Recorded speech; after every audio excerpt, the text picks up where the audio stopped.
YouTube. So this is just going to be a little update again. My last video I was talking about how bad my anxiety has been lately, and after I did that video I started to make some real progress with my anxiety and the way that I was handling things every day.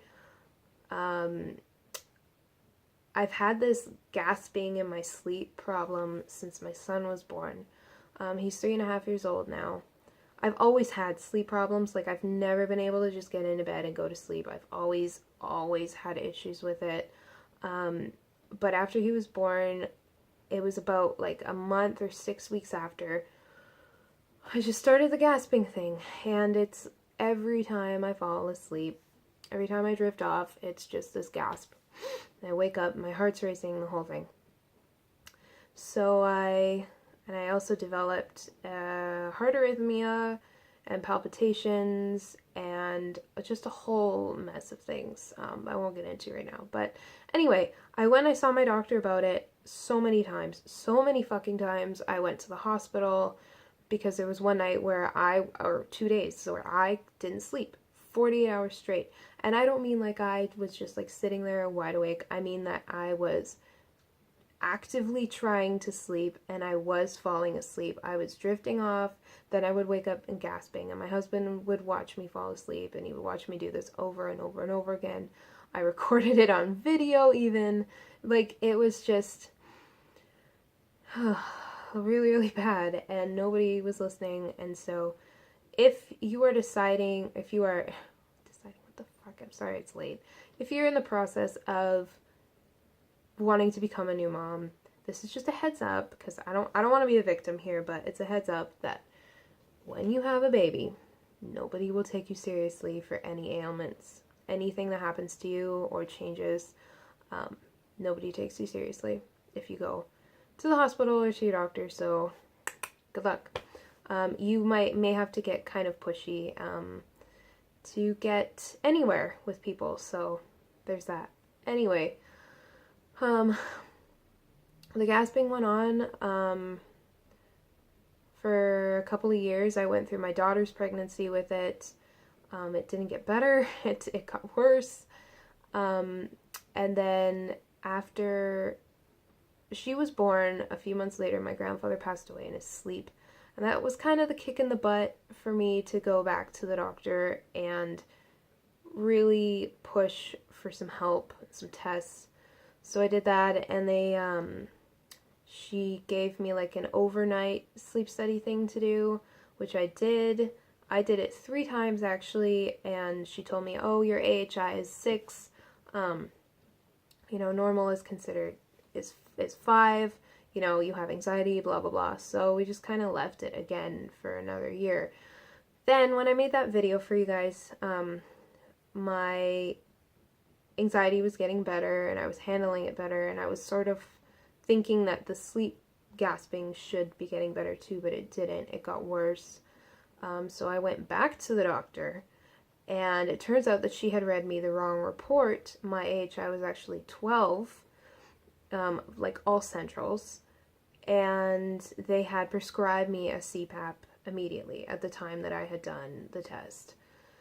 So I was kind of furious about that, but whatever. So I went and I saw the sleep doctor, finally, and she felt very heavily that it was probably anxiety related, and that if I could get the obstructive apnea under control, the centrals would go away, and da-da-da. So I went and I had a sleep study, and honestly, I'm going to make an entire video, I think, dedicated to what happens in a sleep study, because it just, now that I've done it, I would do it again, and I know I probably will have to do it again, to just adjust things down the road, whatever. Not a big deal. Oh my god, it's not a big deal. Especially because the clinic is actually like just a road over from mine. So I knew that like if I freaked out I could just come home, but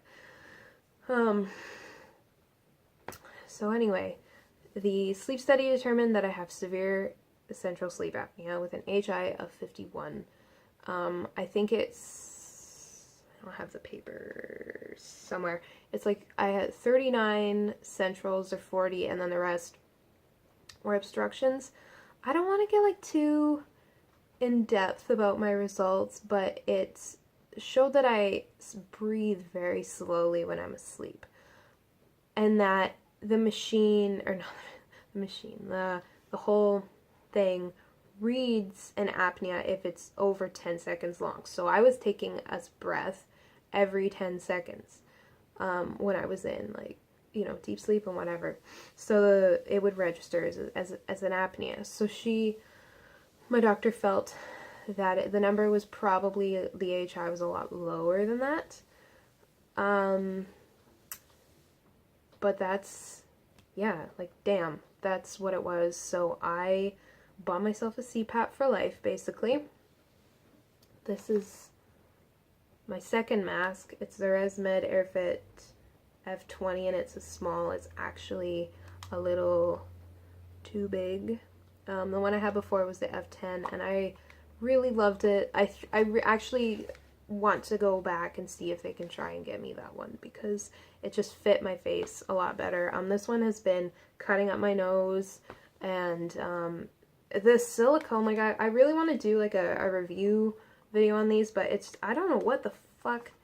It seems like such a good idea. It's got 2 different kinds of silicone, but there's something about up here in the nose that just, I don't know how to describe it. That's kind of boring to people that don't get it. Anyway, so yeah, I'm on CPAP now. I've got my AHI down to 3. It's going really well. I've had some ups and downs with it in the last month because my mask wore out, and then I got a new mask.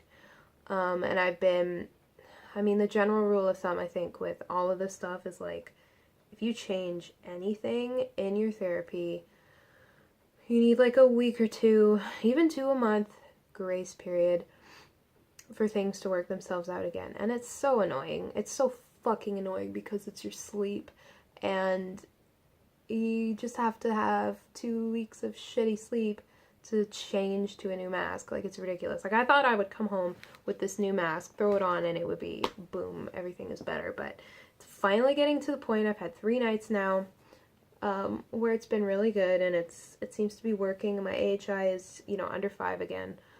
But, man. So, the other side to this little story is that in October, they also caught my heart arrhythmia on an ECG, so I have supraventricular tachycardia as well.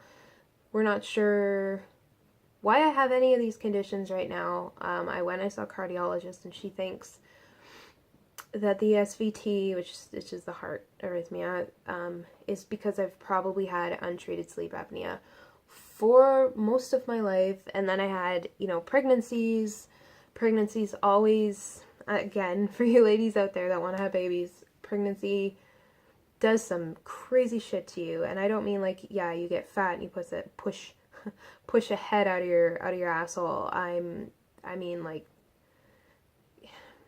you don't want to know. You really don't want to know. This, okay, to some of us, I guess, is something that can happen. What else? So yeah, next month I'm going to be doing an echocardiogram and an MRI to make sure there's no lesion on my spinal cord or anything. Or cancer. Like, fuck. I don't know. That shit is really scary. I don't really want to think about that. I did go see a neurologist, and he did an examination or whatever, and he feels that this, it's primary central sleep apnea, so they don't think there's a cause for it. I kind of have mixed feelings about having a cause for it, because on the one hand, if it's something treatable, then I would get off the CPAP. It's ultimately better to not have sleep apnea. But then that opens the door to, like, what the fuck could be causing it, you know?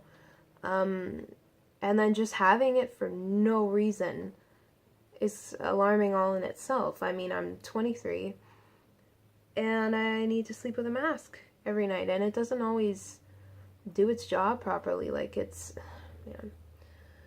I'm gonna do a whole video talking about CPAP, but that's just what's going on. That's my diagnosis times 2, and I mean, hopefully in the next month or 2, I'll have more answers as to what's going on. If you want to know how my anxiety is,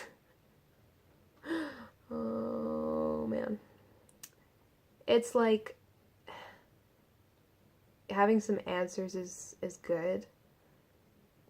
Getting some actual sleep with the mask is great. But yeah, I'm scared. I'm really scared. So if you want to, I'm not a religious person, but anyway, you want to send some good juju my way, I would accept it. So anyway, thanks for watching the video, and I'll update you guys when I know more what's going on. Thanks. Bye.